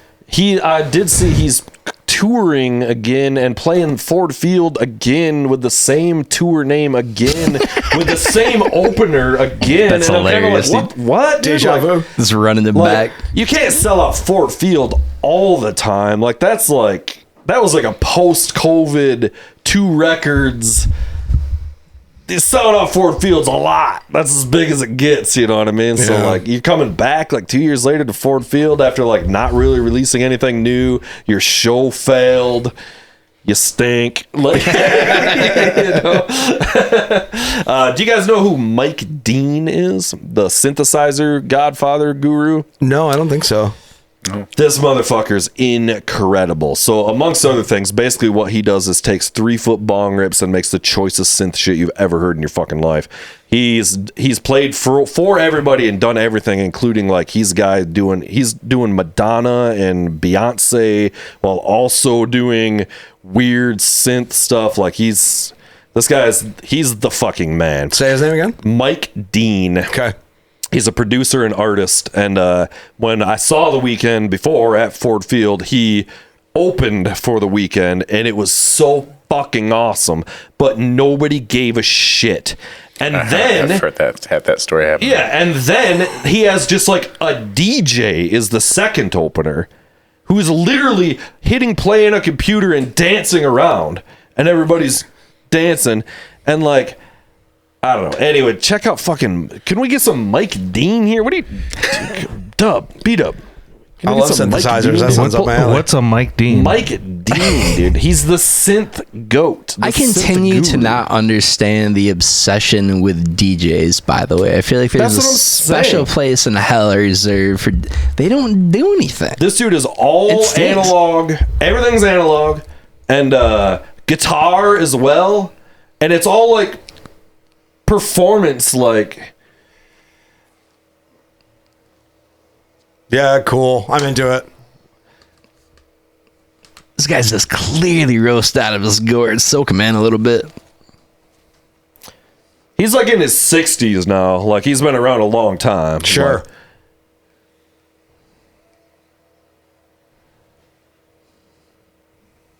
got the fucking vocoder. So this was the performance. Like he's surrounded by a synth, and he plays a Strat like through the synths, and it's different all the time. Yeah. I think nobody cares about DJs because most people aren't musicians. Yeah. And it's like even like it's like, oh, then The Weeknd comes out, but they're just playing the track and it's just him singing, you know? So it's like, all right, we're probably good on that. Thank you. That's rad, though. I'm going to check out some more of that. Mike Dean's the guru. Yeah, I love that. Yeah. I've heard better. Give me some more years to figure out how to play keyboard and I'll be making weird synth music like I got that one mini Moog thing in there or whatever. That fucking the Poly D one or whatever. You know that one? Yeah. Did you get that from him? I did. Did we? It was yeah. No, but I went to his house one time and he told me he was selling it, and I did some Googling and thought pretty hard about it. I was already looking for one, and it just kind of it all fucking worked out. But I was kind of I've always wanted a synth. I got this brand new one that I've played 2-3 times, and it was the one I was looking at too. Yeah. Well, I'm doing the kind of like other way around thing where I really like synthesizers and they're really fun to play with, but I don't really know how to play the keyboard. That's why you use synthesizers. But I'm like now because I like synths so much, I'm like trying to learn how to play the keyboard. Here's a C. I made it that far. I made it that far. I'm working on E. Yep. No, for real though, it's same. I'm joking. But because I love them so much, it's like I want to. Yeah. And I have 4 or 5 little ones. Man. Yeah, you got some cool shit. Yeah. They're super fun to play with. You ever fuck with synths there, Kyle? Are you a synth guy? I got a synth pedal that I got. The Boss SY1, I think it is. Yeah, those are fun. It's got quite a few synth It options. makes funny noises for sure. There's some cool things you can dial in. I like mixing that with my sub-octave pedal, or my for sure, dual octave, but upper and lower. But making some cool there's peanut butter sounds. That pedal board we were fucking around with down there, apparently there's one on there, but we couldn't hear it. But I don't know what one of those was. Fucking B-Dub, see if you could pull up did you guys see the fart pedal? I've seen it. I've seen it used live by Mono Neon. No, okay, yeah. That sounds about right. Yeah. Oh my god, dude, it's so fucking funny, dude. It's just literally a fucking pedal that makes your guitar fart, dude. Yeah, and I think it's total random. There is nothing to do sonically with it. There's Ola. When I went to NAMM a couple years ago, I ran into Ola out there. Great. You gotta go up. You gotta go up. This is not. I'm not sure this is the one I saw, because the one I saw was like playable. It was like look up fart pedal. I wonder NAMM 2025. Yeah. This is truly wondrous technology. Set aside moon this is like just landings, playing samples or something. No, the one I was playing, you could like go up. The one I saw Mono Neon use was kind of more like this, but it was more rhythmic things that he was doing. With It was more rhythmic, but it's still going right now. Sipping a little fart. Right, stop, dude. It took decades to crack the code on this, by the way, gentlemen. Many have tried and failed with the fart pedal over the years. Really big R&D. One true visionary, I got a whole team in the lab working on that technology. Bunch of white coats down there just toiling away into the wee hours of the evening. I got a meme I gotta show you guys that really touched me this week. And I feel really deeply, and I want to show it to you guys. All right, let's. Great. Hear me out. Wow. I mean, seems like that's the at this point, like whatever. Like I'm fine with whatever. You get it now. You get it. No, we get it. Thank you. You get it. Thank you for your contribution to the show tonight. Some of our nation's top minds on this one. The same people that developed the fart guitar, the brain trust behind this fucking Jesus Christ. All kinds of beakers and stuff. Oh, that's just bad. Changing the topic, if we may, before we get too far gone here. I think we need to delve a little deeper into the Gulf of Cum. Yes. Can we talk about some book stuff, some literature, if you will? If you will? Yeah, sure. All right. Have you ever read Ray Bradbury stuff? I've read Fahrenheit 451 a long time ago. Okay. Yeah. Okay. Did you ever read any of his other stuff? I don't think so. Okay, so let me give you a little preamble here. I read, and before these guys break my balls, I listened to the audiobooks of all of this, but I read it. That's what I'm going to say. Then you listen to it. Stephen King book called Dance Macabre, which is his Yeah. like, you know what that is? Yeah. Okay, so then I'm like, there's some horror and classics that I should probably fucking educate myself on. I got all this sci-fi shit here, but I've never actually read Ray Bradbury. Okay, all right, it's time to fucking educate myself a little bit. All right, so I pull up an audiobook of Something Wicked This Way Comes, which is Heard of it. So this is kind of like his most like apparently horror-esque. Stephen King talked about it a lot in this book. It stinks. It stinks, dude. I don't know if it was the reader. It's very like gee willikers, and like I'm just like I don't know. It could have been the narrator. The narrator didn't help. He's got all these like he's very like simile heavy, and some of that stuff is very good, like crazy analogies and shit. And it's like that's cool, but like also like this story, I don't know, man. So I'm like, all right. He's got a lot of books. Give it another go. Fahrenheit 451, right? This is the one, right? Classic. It's the classic. It's whatever. It's the fucking movie everybody was knows weird. what this is or whatever. HBO, fuck yeah. The Michael B. Jordan or whatever. Michael B. Jordan, what's that? Michael Shannon. I haven't seen that one, but I've seen the one that came out in like 2018 Yeah. because I looked Oh, at no, I'm talking about that one from like 1970. I haven't seen that one either. I was gonna say they had to have made like a classic. That one of was that, Probably. weird. When was it written? Like the 50s? I think the 60s. Okay. I think it came out in the 60s. It'd either be late 50s, 60s kind of era, right? Which is really like classic sci-fi golden era in a lot of ways, right? So, all right, Fahrenheit 451. Okay.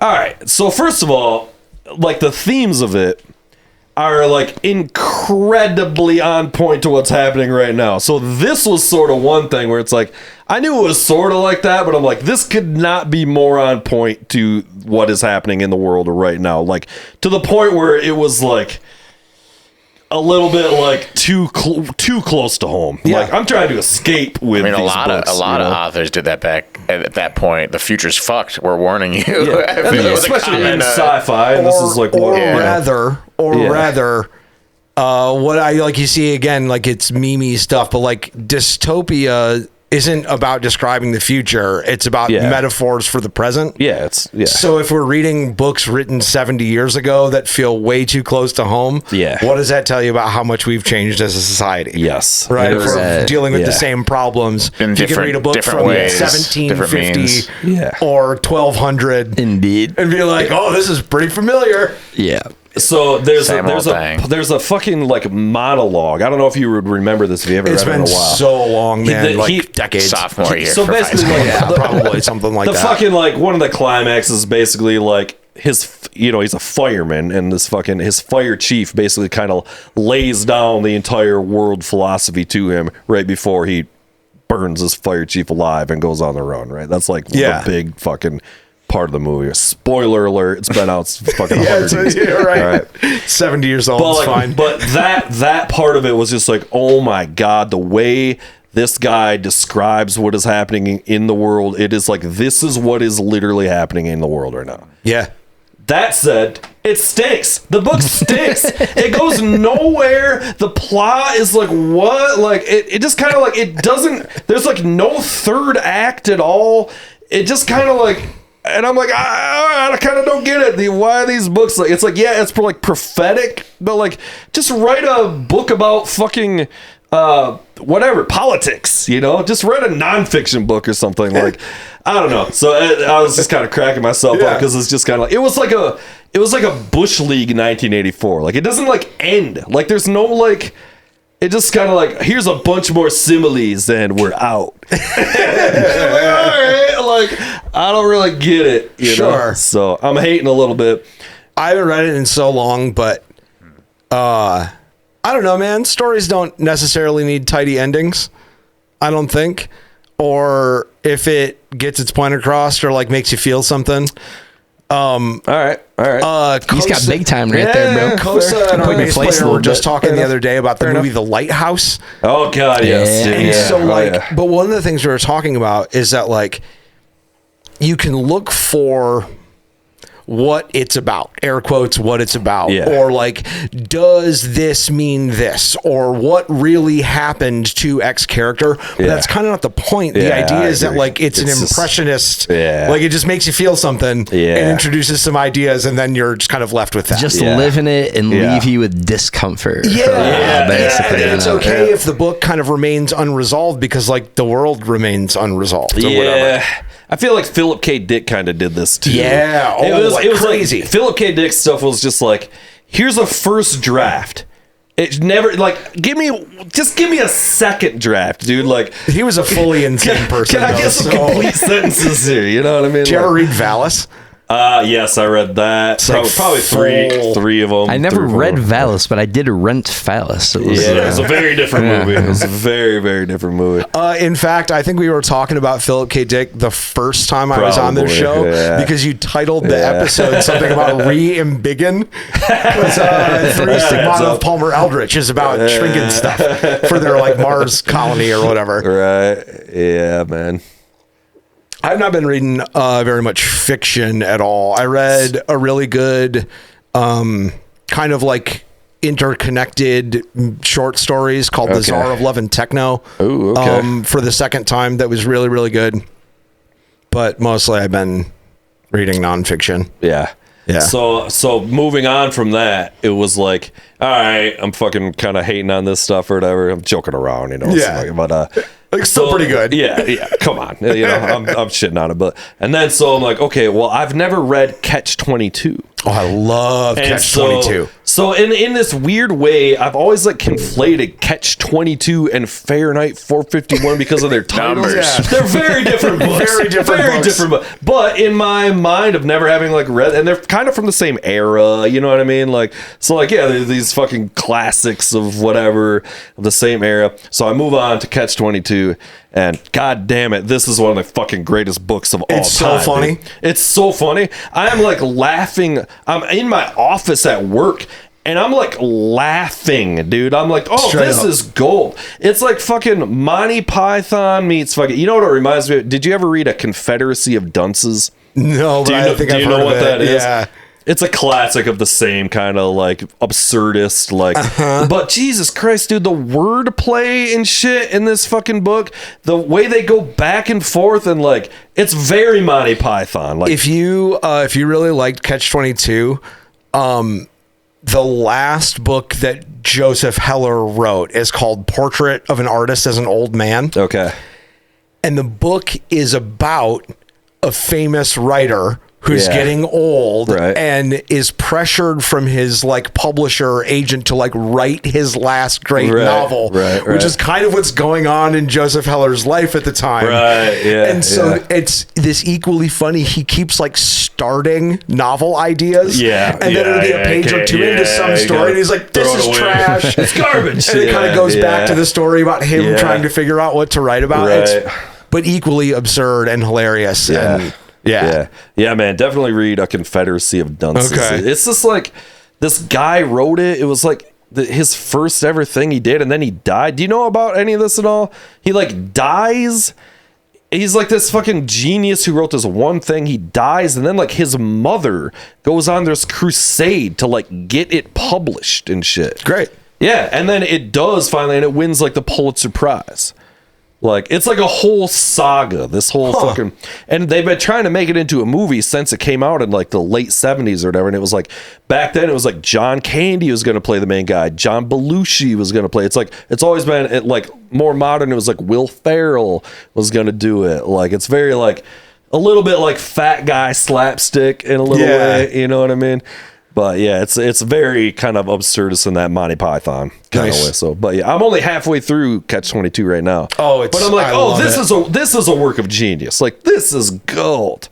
All the stuff about the syndicate and like all their weird like backwards math about. I might not have got to that yet. It's just more of that absurdist, like all this Yeah. stuff about if they get apples in Italy for 5 cents, but they can sell them in Germany for 7. But they like do all this circular math about that like doesn't. They're talking about how much fuel the plane needs, but like it's so ridiculous. There's this scene where the sergeant's like dressing the guy down, and there's the guy who's the stenographer who keeps having to repeat the lines and shit. Do you know what I'm talking about, dude? I was like, oh my fucking god, I was like in tears. It was so funny. And the origin of that, like the phrase of like Catch-22 being an impossible choice, is from the book. Like it didn't exist before that. He just like made it up. Well, yeah, because the idea is that if you want to be a bomber pilot, you're not sane enough to be a bomber pilot. Yeah, you have to be insane. And if you don't want to, you're sane, and then therefore you have to. Yeah, fucking A, man. Oh, it's so great, though. Shit. Classic stuff. Did you guys watch Nosferatu at all? I did. I just went and saw it in the theater, Yeah, I loved it. I thought it was fucking great. But, I mean, that's the guy that made The Lighthouse and all that, right? Yeah. Robert Eggers. Is that what it is? Robert Eggers, and The Witch. It's one of my favorites. Yeah, that's a banger, dude. That's a solid flick. He's doing some werewolf movie now. That's the next thing or whatever. Yeah, it's fucking good shit. You can ask Kyle about movies. He likes all those John Candy slapstick movies. Hey, man, I'm down. Twins is the greatest film achievement of all time. Fair. That's a solid take, dude. I agree. Yeah. Fuck yeah, man. Yeah, I like my 80s, 90s comedies. I agree. You ever seen Scrooged? Oh, yeah. That movie. I'd never seen it until this Christmas, and I was like, "Oh, man, Bobcat Goldthwait is a genius in that. I was like, "Okay, I've been missing." Our out Christmas Day watch this year was A Muppet Christmas Carol. Nice, and I was reminded of how hilarious Rizzo is all the time, and was like, Jeez. "This is like the best Muppet." He's so weird. Michael Caine said that was his favorite movie he ever did. That's awesome. Have you seen the Treasure Island, the Muppet Treasure Island? With Tim Curry. I've seen that. But it's also the same setup with like Gonzo and Rizzo, and then it's Tim Curry. Why didn't they keep doing those like classic novels Just with amazing actors? perpetuity. With more Tim Curry. Yeah. It's gotta have Tim Or Curry. just like, it's all Muppets in one legend. Yeah, pretty much, right? Yeah, My favorite Tim Curry part, I can't remember the name of the character, but in Congo. He's he fakes that he's a scientist to get these other scientists to help him. The Michael Crichton movie? Yeah. Oh, I don't even remember him. Oh, man. I saw that once, out dude. of control, dude. That's a great movie. Go back and watch that. Oh, yeah. Yeah, I mean, Michael Crichton's fun, right? You know, Yeah. like I read Jurassic Park. I really think that movie like stands up to Jurassic Park. I think that movie's fantastic. Got to check out some Congo. Man. Give me Sphere, baby, for underrated Michael Crichton Sphere, book slash movies. Oh, Big yeah, that Sphere is it, fan. right? Yeah, hell yeah. Dustin dude. Hoffman, right? That's a great fucking Hoffman, movie. Samuel L. Jackson did. Queen Latifah. Yeah. Shout out to the Queen. I have some weird like scrap of a memory of seeing that in the like discount, like the cheap theater. Yeah. You know, there's like, Muskegon, there's Kmart. like, either the Plaza or the Harvard, dude. with like 6 other people or something. Dude. Oh yeah, that movie kicks Sphere ass. owns that fucking love It's that no flick. Event Horizon. They're the same movie, but one's in space and terrifying, and one's underwater as Queen less Latifah. terrifying. Yeah. But they're the same plot. Yeah. Basically. Yeah. Did you guys hear that the fucking I don't know if we've not been able to substantiate this, and if we had a producer on the show, we might be able to look it up right now. But I don't know what happened to him. The fucking Robert Eggers dude is supposed to be doing the sequel to Labyrinth. I did see that. But I think this is a rumor. I don't think this is true. Because he's for sure doing Henson this. Company? Better be. It would have to be like I at least assume so. Like, that'd be kind of... Yeah, be weird with it. They own all the rights to all that shit. So It'll just be what's his name, it's just Skarsgård as Willem Jared, Dafoe. who's in all the rest of them. Exactly. You know what I mean? Just Skarsgård as Nosferatu again for reasons that are unclear. Got to bring back that Hoggle. Hoggle was like the most advanced Muppet they ever made. Yeah. Yeah, it's wild. It's like a woman in a suit. And With it's the big old animatronic. animatronic head. Crazy. Right. Well, Yo, speaking of that kind of weird stuff, so there's a YouTube channel I really dig called Corridor Crew, and a bunch of it's about like VFX or like stunt stuff, like just making movies. Right. Yeah. And they recently did a whole like Harry Potter one. Okay. Yo, a whole bunch of the shots of Hagrid are this basketball player who's like 6'10", wearing a giant, crazy, fat guy Hagrid suit. Yeah. And when they made, in the first movie, they made what they call a dead head. That's like a lifelike mask. And then later they like animated it to do like little smile. So it's only ever really just kind of in the periphery, or just, it's never, anytime it's straight on, it's whatever, Robbie Coltrane or the actor's name. Yeah. But for a bunch of the, like, he's walking with the kids, or he's just kind of in the back, it's a weird, like, prosthetic head. Nice. They were doing all that shit in Lord of the Rings too, like guys that are on stilts and like full things, the and like shit forced to make perspective them look like, thing, and that's a whole other thing. Is part of it. Yep. Where they you did can, that like, in Elf too, with him being full size next to the other. That's fucking crazy shit. Yeah, put the person you're standing next to, there's like 50 feet farther back. And you build it so it all looks totally correct. Yeah, that all goes back to like Charlie Chaplin and shit and all that stuff, dude. He was doing all that forced perspective, fucking crazy shit, man. Yeah, that shit's wild. I don't actually like. I'm not a big Harry Potter. If you fast forward a little bit more, they'll get to the creepy deadhead guy. Yeah, there's the big guy who's got the suit. That's a sweet job. Wow. And look at the deadhead. He's literally a deadhead, and he's also a Grateful Dead deadhead. This is what Jerry Hagrid. Hagrid Garcia. Hagrid Garcia for sure, dude. Just fucking aciding out of his mind. Took that brown acid, has no idea what's going on. Trip me right out, though. It's so weird. But I love that stuff. Like, just the movie magic kind of stuff is so cool. Dude. And practical effects, dude, so much fucking cooler, man. Love that shit. I met Tom Savini one time. You know what Tom Savini is? I don't, not by name, no. He's like the godfather of practical horror effects. So he was making, like all that John Carpenter stuff. Yeah, the early stuff and all through. He's in. Do you know the movie From Dusk Till Dawn? Oh yeah. He's in that movie. He's the guy with the penis gun. Oh, right. Right? I know who you're talking Pretty about. nice claim to Penis fame, gun. dude. He's the penis gun guy, dude. Yeah. Soak him in a little bit. He's so he's in that movie and he did all the special effects in that movie. Yeah, that's Tom Savini. Yeah, totally met that dude. And of course, I asked him, like, do you got the penis gun? Like, what's going on with the penis gun here? You know, like, he's like, no, the penis gun's at home, man. I met him and I met the dude. He's wearing that thing at all times. He's just waiting for shit to constantly pop strapped. off. Penis gun, bam. Never leave home without it. Who's the guy who's the tall, skinny dude that does all the fucking puppetry shit? Doug Jones. Yeah, I met him at the same thing. Nice. Yeah. He had just done, like, Pan's Labyrinth was pretty new at that point. And so, yeah, he was kind of fresh off of that.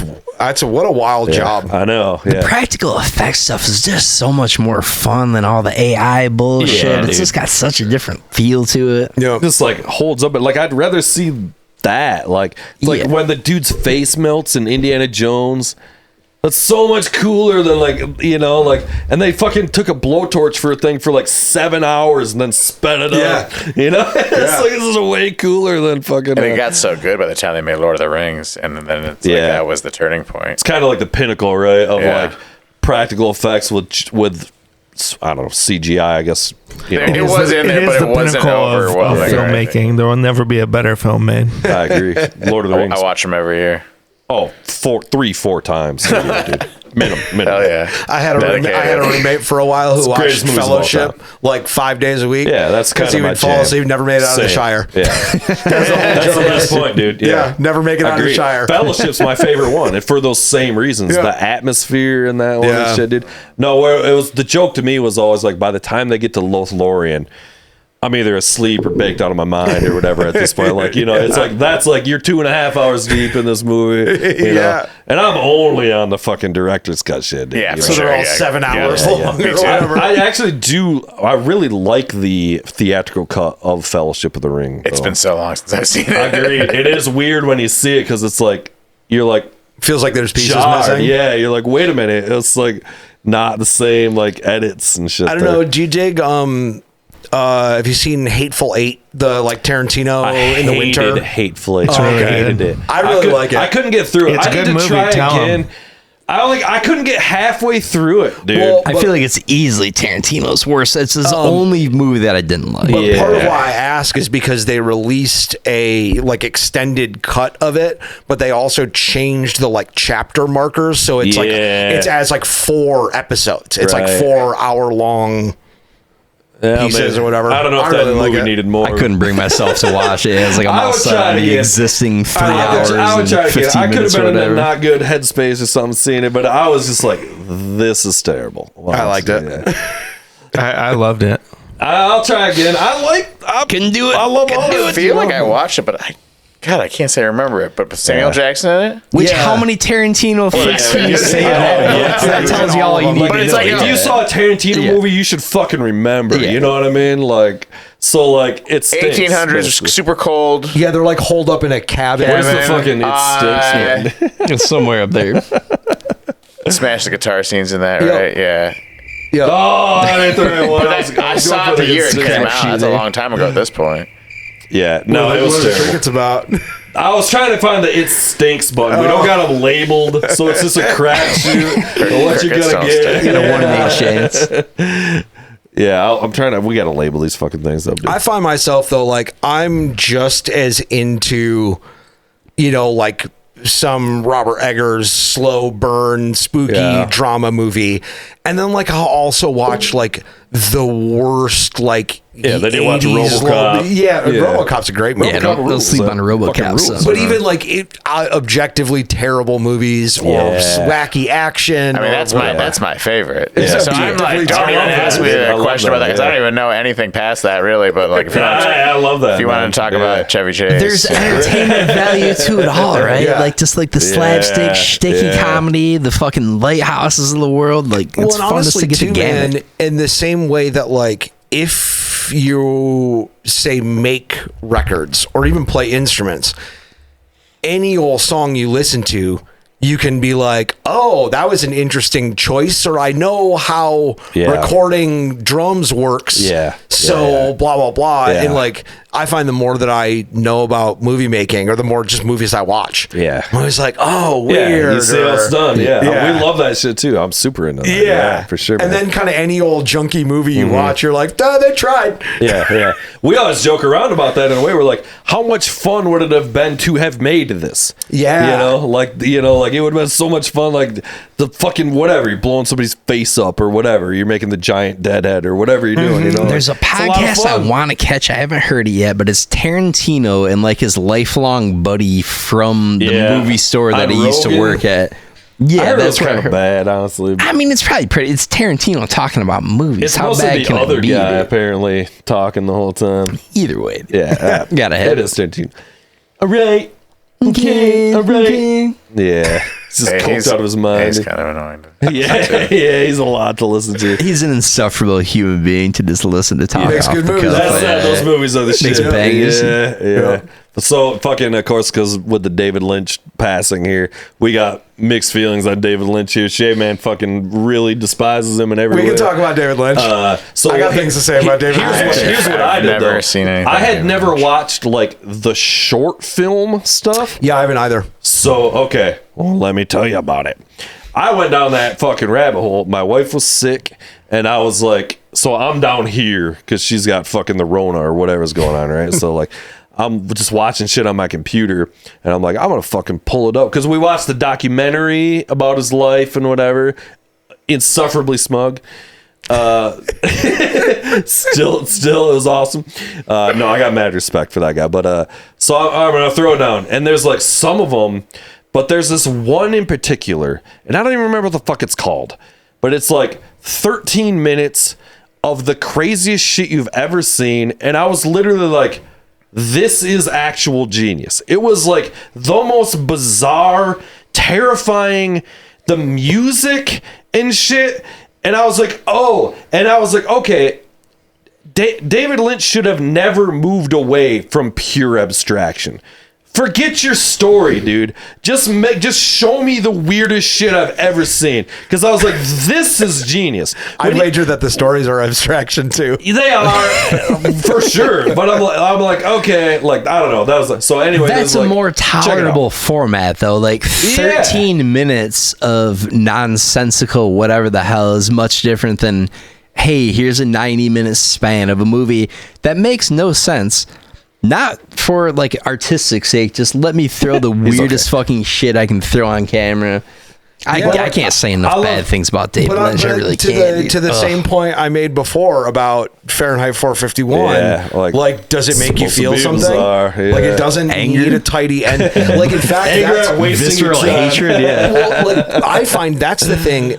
I don't often watch his movies. I like them, but it's not like is something I'm going back to a lot, but as not necessarily inspiration, but just as a piece of making art. Yeah. Like I really like that commitment to like, it can be ambiguous. Like it can be strange. What happened? I don't know. What's it about? Not really sure. Yep. But like, it gave me some feels in the process. The short film thing, I was like, oh, this is the Mars Volta. I was like, this is, this is exactly like what they're trying to do. So then I started watching it. I rewatched like half of Eraserhead. I fell asleep and then that's a hard one to get through. But it's also like, that's kind of the one that, I mean, we talk a lot about fucking, Brian and I debate, fucking Dune to me is the worst movie of all time. It's pretty bad. It's so bad that he didn't even like put his name on it. Yeah, he was mad about it. Absolutely terrible. I've never seen, like, I couldn't watch Blue Velvet. I couldn't get through like the first 10 minutes of it. I have this Lady in the Radiator hanging on my wall. That's pretty dope. From Eraserhead. That's pretty dope. Yeah. So, but I was also, it's like his paintings, some of those are fucking crazy awesome. But he also does all this stuff where he puts text in it. And like, I don't love that. I'm like, if you left the text, he's just rolling with it, man. That's I get the it. Point. I'm fine with them doing pull the thread, see where it goes. Yeah. Like, just let it be weird, I guess. It would be more weird to me if it didn't have the text. Sure, you know what I mean. And a lot of it did, but there's some stuff that was like, oh yeah, this is fucking. This guy's fucking out of control. Yeah, I really like just as a lifetime body of weirdness. I agree. Just as like in the same way that other icons of whatever industry, like I don't know, somebody like Prince or something comes to mind where you're like, they did this thing with their whole being and they were themselves the whole time. I appreciate the concept of David Lynch much more than the execution there. You know what I mean? That's how I feel about a lot of like really wacky avant-garde music or like really grind like death metal music. Yeah. I'm like, I appreciate that you're reaching into this territory. Not for me, thanks. We're a little deep out in the woods. The compass ceases to work out here for me. But see, I would love this if it didn't say woman's. I don't want you to like put like words in my mind when I look at a image. Like I want to see the image, you know. But yeah, I mean, he was quite the fucking guy. I never saw Mulholland Drive. I did. It's good. I really liked. I really liked the one with the fucking Nine Inch Nails soundtrack and shit. Is that Lost Highway? Yeah, Lost Highway. Thank you. The day he died, I saw Lost Highway for the first time. That one I liked. That was a little more my speed. That was pretty fucking. I haven't seen Inland Empire either. Never seen that either. But, yeah, I did love Twin Peaks. Yeah, until it got bad. Yeah, you know exactly. Yeah. Until they were like, and now it's over, and now we're gonna try to make more somehow. And it was like, apparently he was pretty checked out and making movies during most of that second season. I would imagine. Like it's like his partner guy's there on set. He's like, I don't know. It gets bad real fast, and even David Lynch tapped out on David Lynch. I'm good on this. It's cool though.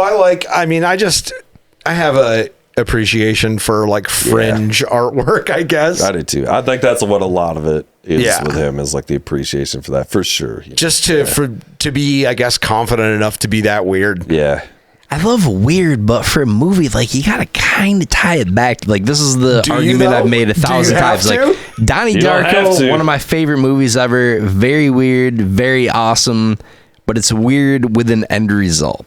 And I'm Yeah. not saying there has to be some definitive point of finality, but at least like it ties together and the weirdness is for some sort of end cause at the end of the day, not just It doesn't just kind of hang you out David to Lynch dry. self-flagellation for 2 hours. Right. You know? Yeah, fair enough. Yeah.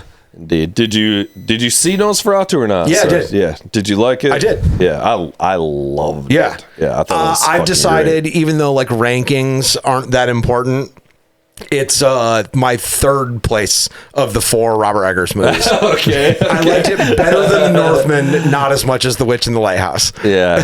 The Lighthouse with me is definitely at the bottom. It was it's so weird. I saw it recently too. It's so weird. It's one so of those weird. movies where regardless of how you feel about it, if you're a movie guy, you gotta be like, oh yeah, it was brilliant. It is. You got to give it its flowers. Yeah. When I said to him was Yeah. like, I don't know if that was the best thing I've ever That's how seen I in my felt about life it. or just pure nonsense, but Because of the David it's well Lynch. done for what it is. Yeah. Yeah, because of him dying, they've been putting up all these classic Simpsons clips of them basically making fun of David Lynch back then. Like the entire Who Shot Mr. Burns saga, if you remember this, was a whole spoof on Twin Peaks that I had no idea about at that time. You know, but there's this fucking classic clip of Homer watching TV late at night. You know, he's always watching TV and the fucking, and it's like, Twin Peaks, you got the best cherry pie here. And then it cuts to the TV and it's a guy dancing with a horse. Yeah. And then it goes back to Homer and he goes, brilliant. I have no idea what's going on. I was like, yeah, The Simpsons was totally calling it out Classic, at that time. Did you ever see the Twin Peaks movie? No, and I didn't see the reboot either. The movie is Fire Walk with Me Yeah, or the whatever. movie is interesting, and I remember like reading something or seeing some nerd talking about how the movie is intentionally the inverse of the show. That the show does all this like campy soap opera, long shot, wide shot, and that the movie is intentionally like a bunch of these close-ups and fast cuts. It's Really? like, but they're like meant to be like, hey, it's all this Twin Peaksy stuff, but like the movie's violent and scary, kind of. Damn, maybe I gotta watch it. Yeah. All right, I'll check. I that wanted shit to out. watch it. I had it in my queue for years. I tapped out like halfway through the first season Yeah. of Twin Peaks. Yeah, I'm just like, I'll okay, watch it because I'm all I set. really liked Twin Peaks. Yeah, you know, watch the again- movie. again until the second. And even season with when I that got in back. your mind about how it's the opposite of the show. Interesting. Yeah. It's kind of cool. No, it's fucking badass, man. So, I don't know. What do you think, boys? Let's probably we're kind of wrapping this up here in a little bit. Probably gonna be about that time. You guys out gigging and shit, or like, what do you guys got going on? We're playing the Jammies at the intersection at the end of the month. Oh, cool. February 28th. I didn't and even know that was still a thing. I've Yeah, never to been be to one, honest but with you. I'm stoked to be going to play, man. Yeah. Mm-hmm. Yeah. I mean, Hey, look, it's you. so the main room at the If you intersection? click shows, it's not on there yet. They announced it yesterday. Sorry, I'm not that fast. I'm not sure what they room haven't- we're playing it's- in because they put it's like all different through. stages. Yeah, it's Oh, okay, the 18 whole thing, artists, yeah, I yeah. think. Oh, sick. Yeah. Yeah. Hopefully it's on them. I love that main stage. Yeah, man. it's I love the Stage. stash. I never played the stash. Love the Stash. Stash is cool. I wish, like now, like I would like to play Elevation. Like that would be like where I have would wanna once, be, dude. and Yeah. I liked it, but I was playing John Nowak from Desmond Jones' kit, and he usually plays like at the front, like sidewalk Oh, or yeah, whatever. yeah, and yeah. whatever it is about the panel he was on. Well, I guess we played there the one other time too. For that, we opened for that Oh, yeah. guy. And it was, Alzheimer's benefit. and it was less so farther back, but the stage was really bouncy. Oh, really? And you get all that, like your cymbals and your rack top. No, and that's down no, the that's leg. no bueno. Come on, intersection. Build a fucking solid stage. Yeah. What the fuck, dude? Yeah, that sucks. And I was like, oh, this is a cool room. I wish this rack tom wasn't. Just It'd be cool if I could hit my drums. You know, they don't move away from me Hubba every the time I whole hit 'em. time. Yeah. Yeah. Oh, that's cool. Hey, that's my buddy George Naughton. And are these all my friends? I fucking know They might all these be. fucking people, dude. They do.